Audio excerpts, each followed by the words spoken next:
Radar Update. My name is Daniel Vallis from InformedChristians.com, a website ministry devoted to discerning current events from a Christian and biblical perspective.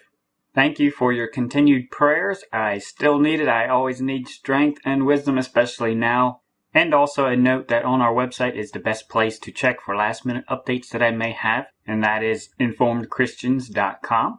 But this video is a warning, but it is not a prediction. I do not know the future. I can just show you what's going on right now. And we see so much coming together that we need to be attentive to. And we must be sober. We must be vigilant.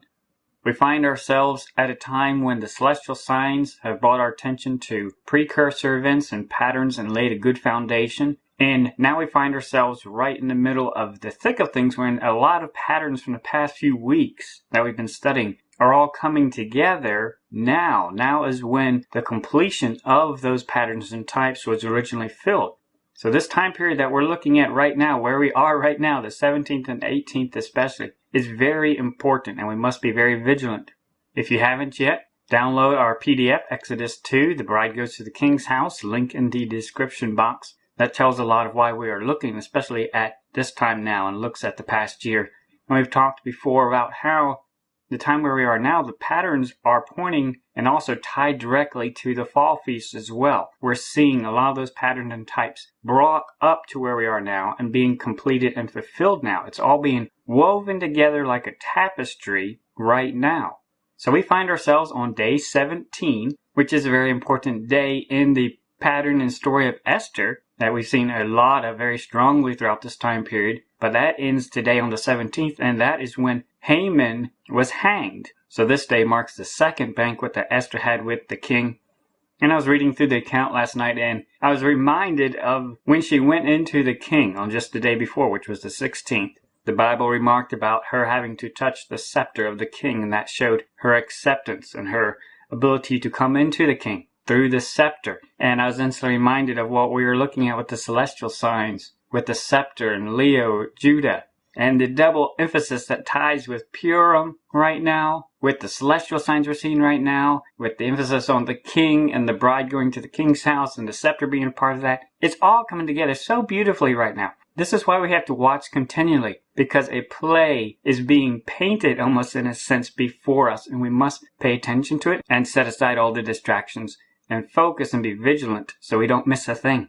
Now there's a lot of patterns that are coming together right now, almost like different layers of cellophane being laid on top of each other, and I want to help you get an idea of the richness of this time. So I made a chart to illustrate time-wise how some of these patterns are coming together, and at the bottom we could see how the days correspond to the days in Jerusalem, of the timing of those events from a modern perspective, because we can wrap our mind around that, of how our days start at midnight to midnight. But we're also going to set it from Jerusalem, so I don't have to adjust for timing.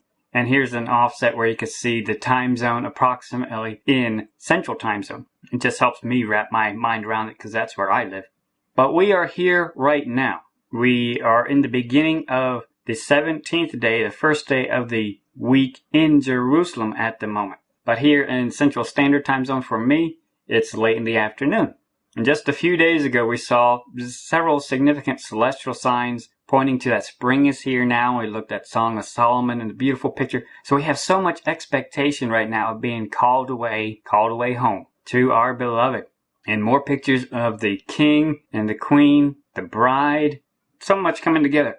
Now, I'm going to show you several patterns that there is a lot of discussion on regarding the details. You ask about 10 different people to give you an account of the events at Calvary, and you'll end up with about 11 different interpretations, because there's a lot of different arguments on the exact timing of everything. So don't focus on that right now, because I know everyone has their own little pet interpretation of it. Some of these, the details are a little more vague than others. But what we're looking at right now, because we do not know the day or hour, don't get caught up necessarily on the granular details at this time. Just pay attention to the patterns that are being played out right now. The patterns and shadows. Because that's what's being played out, not exact down to the hour and minute events. So back up a little bit in your thinking and just look at the patterns and shadows of the events that are coming together right now. The events of Calvary, we saw back on the 10th day, the triumphal entry. And then on the 14th would have been the Passover.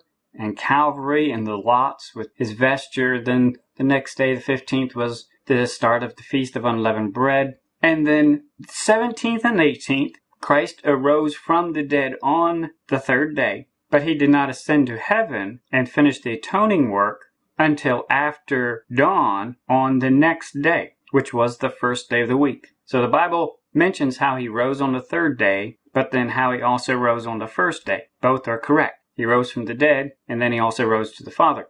So between the 17th and 18th, this is a very important time because it's the fulfillment of the first fruits, the Day of Atonement. But we find ourselves in a very hot prophetic zone right now, when now is when the completion of a lot of the events of Calvary that started back at the triumphal entry. This is the time when they were coming to completion. And again, the concepts of the Day of Atonement, which is a fall feast, coming into play right now, and then first fruits and atonement and redemption, all that is coming together right now in this time frame, this window. So that is the shadow and pattern we need to look at right now and just consider in our mind, is the completion happened around now. But then there's also the double pattern going on right now when we lay another layer on top of it with Esther. And the original fast of Esther happened at this time in conjunction with the timing of Passover. Now the news about the plot came out on the 13th. And I think I misrepresented this off by a day previously, but the news came out about Haman on the 13th, and she was busy and arguing with Mordecai and all that. But the fast really didn't start till the 14th, 15th, and 16th, and on the end of the 16th is when she went to the king and touched the scepter for the first time and invited him to the banquet, and then on the 17th was the second banquet, where Haman ended up being hanged. So we see that being played out right now at the same time of the shadows of Calvary as well.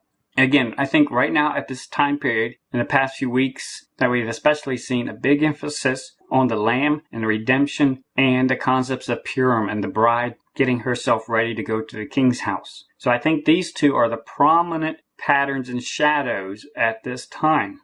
And of course, there are different interpretations about when first fruit was observed. The Pharisees observed it at one time, the Sadducees observed it at a different time. And so I have different people sending me resources relating to it, which is good. I do enjoy it, but you have to keep in mind there are different groups that did it differently. And so oftentimes you'll see how one group did it, but you got to consider there are different groups and they did it differently.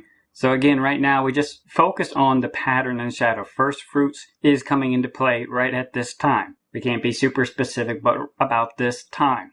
Exodus is one that's also kind of fuzzy on some details. We talked about this in our last video, and I mentioned that the Exodus, they came out on the 15th and went to Succoth, which was kind of true. I found some more details. It extended a little bit more beyond that. Technically, they started leaving Exodus on the 14th, the same day as the Passover, but they went from Goshen to Ramses to Succoth.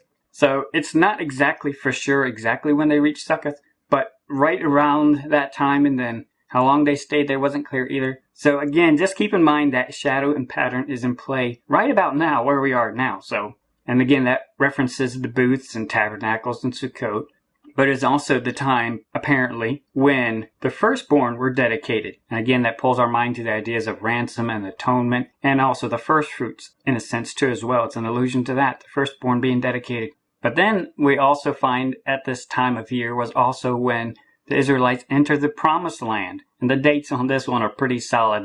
That's actually pretty clear. But they crossed the Jordan on the same day as the triumphal entry. They observed the Passover. The last day that the manna came was on the Feast of Unleavened Bread. And then the next day, the Bible remarks, is when they started to eat the fruits of the Promised Land, which was a picture of the first fruits. So we find multiple references to the first fruits at this time in shadow and pattern. And that's what we need to focus on right now. There's a lot of patterns right now where we find ourselves at right now. But especially we need to keep in mind the idea of things wrapping up, things being brought to completion, especially with the idea of redemption and atonement, and then being able to present the first fruits. Those are all coming together right now between the 17th and the 18th, this time zone we are in right now. So we're still in a very high watch. And I highly recommend the Live Jerusalem time display on Torahcalendars.com's website. There's a link in the description box. And that's just a good way to check what day is it and what hour is it, and is it nighttime or daytime. And when you study and look at the patterns, you notice there's an overwhelming emphasis on things happening at night. And even Jesus emphasized a lot and implied that his coming would be at night, which is typically when a bridegroom returns, around midnight. And we saw that with the Exodus pattern and the emphasis on even waiting till morning. So there's a higher expectation, I think, during the nighttime in Jerusalem, but we do not know the day or hour. So just keep on checking, keep watching, be ready, and review the material, review the Exodus 2 handout, review the poster, and any other material relating to it, because what you will see is God is painting a beautiful picture. He's weaving a quilt and tapestry of so many patterns are coming together right now and coming to completion where we are right now. So be sober, be vigilant, be watching, and especially be ye ready. Serve Christ first and highest above all else, and lift up your head, for our redemption draweth nigh. Maranatha.